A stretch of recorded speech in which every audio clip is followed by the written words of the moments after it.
Less door, more wall. Okay, you know what I'm gonna do? Oh, that was close. Is that better?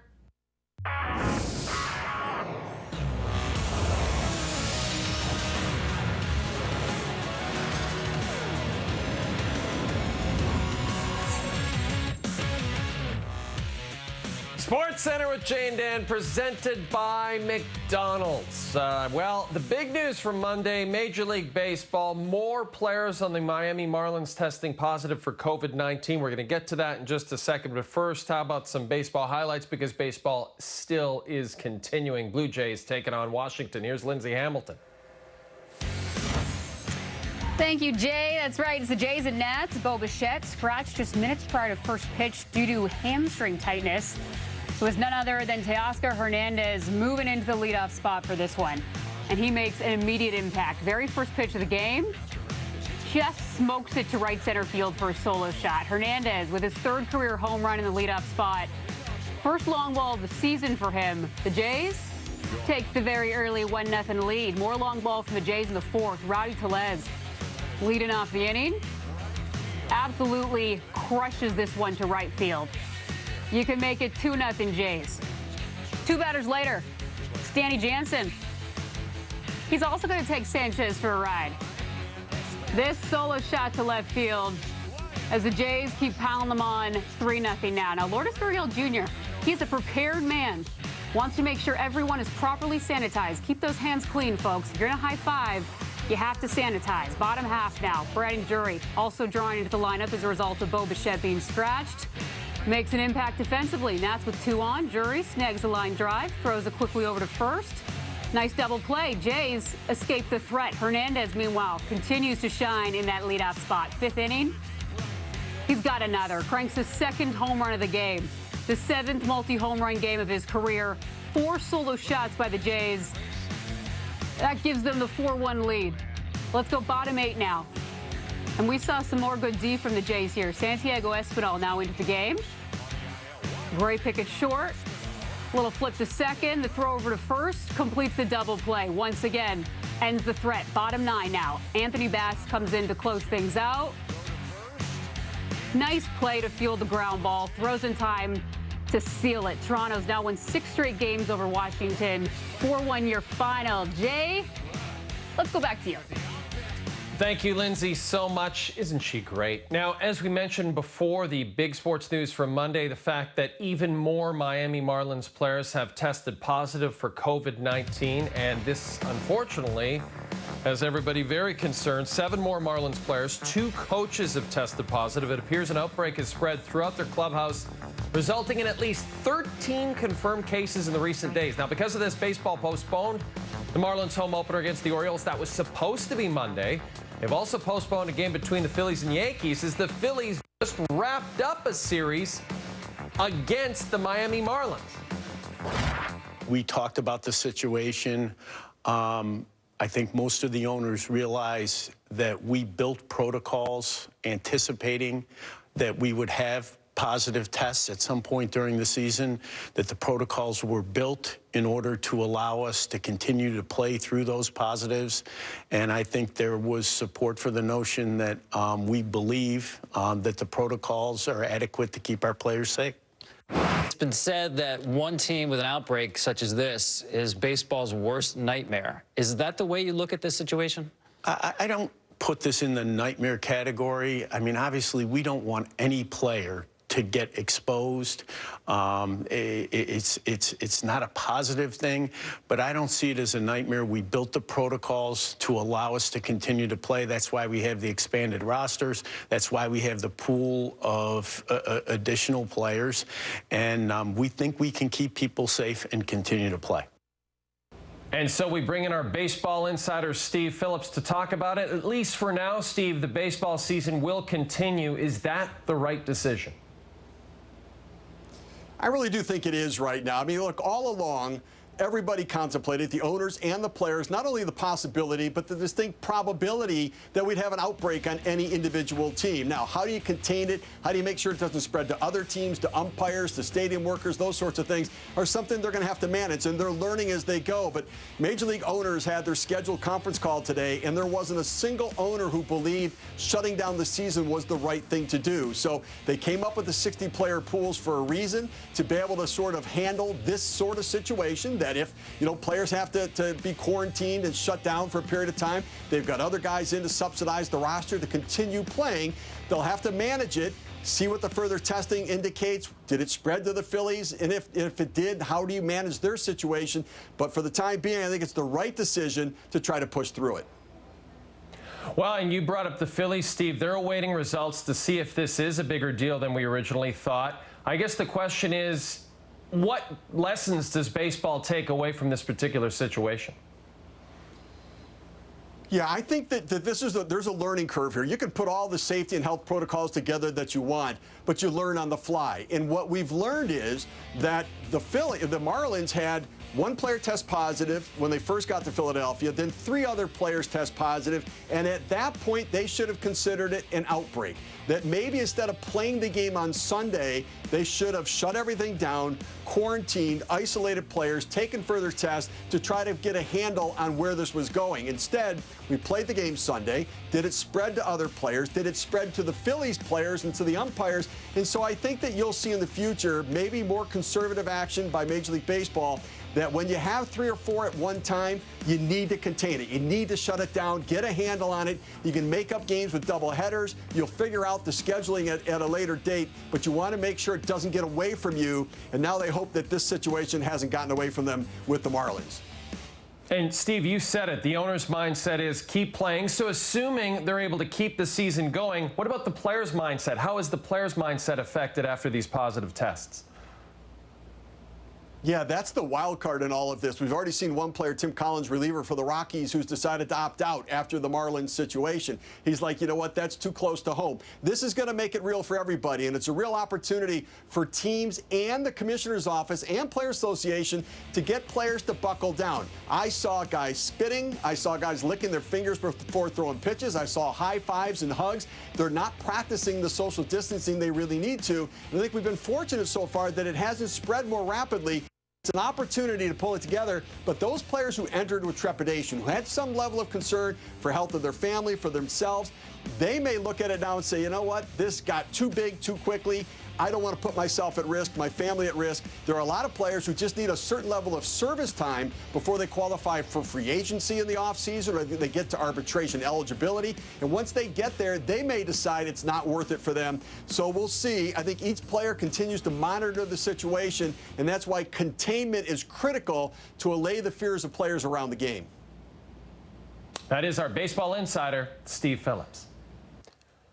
A Dodgers pitcher, David Price, who opted out of the season at the beginning of the month, took to Twitter to say this: now we really get to see if baseball is going to put players' health first. Remember when Rob Manfred said players' health was paramount? Part of the reason I'm at home right now is because players' health wasn't being put first.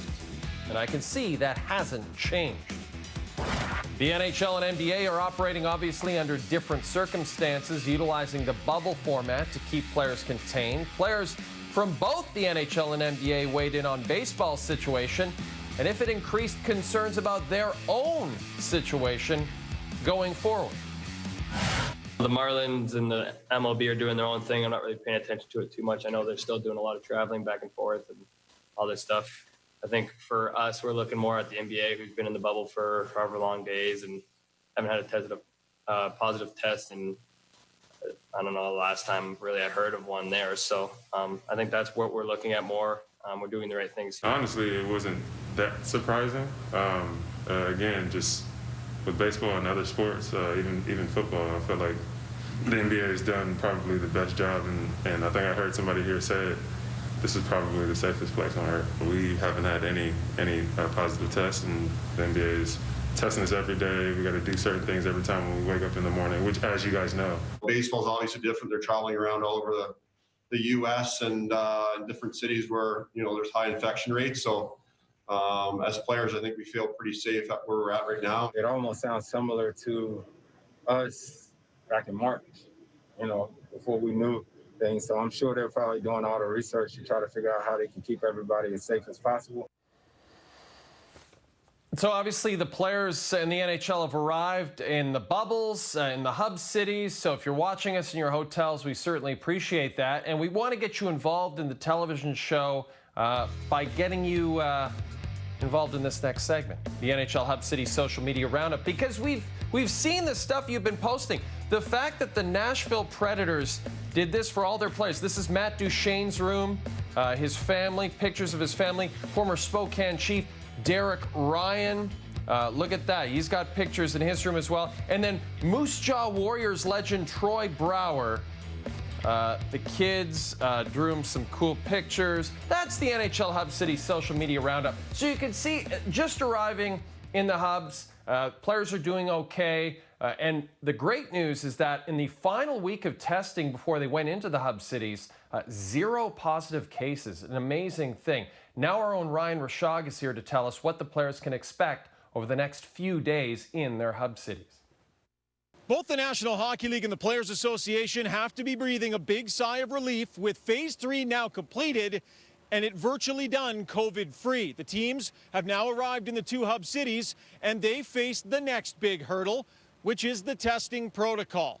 Each player tested every single day. Every person inside this bubble tested every single day as they try and keep things in Phase 4 every bit as clean as they were in Phase number 3. Dr. Isaac Bogoch, an infectious disease specialist working with the Players Association, talked today about the possibility that some infection could have come in undetected to this point. There is always a risk, and certainly the players and all the other ancillary staff that are within that bubble are well aware of this. We've seen what happened in other sports, and certainly we know of well-documented cases that happened outside of the bubble. It certainly could happen. It is not an impossible scenario. The goal is for these protocols just to limit that possibility, and if it is brought in, to really prevent others from getting this infection. That massive testing setup here in Edmonton that will test over 1,000 people a day will be in Ford Hall, just over my shoulder here.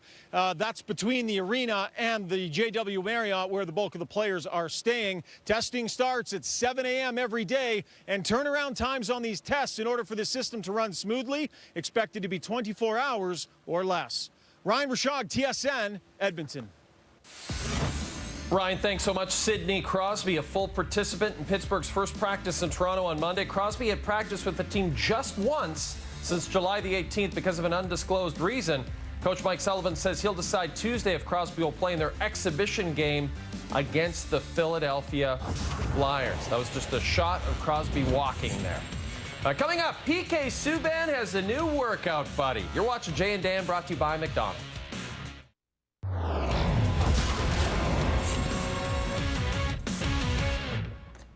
You're watching Jay and Dan on TSN. Fred VanVleet spoke to the media on Monday, discussed seeding among NBA teams, despite the fact that there is no home court advantage. I think it matters a little less, obviously, than it did before.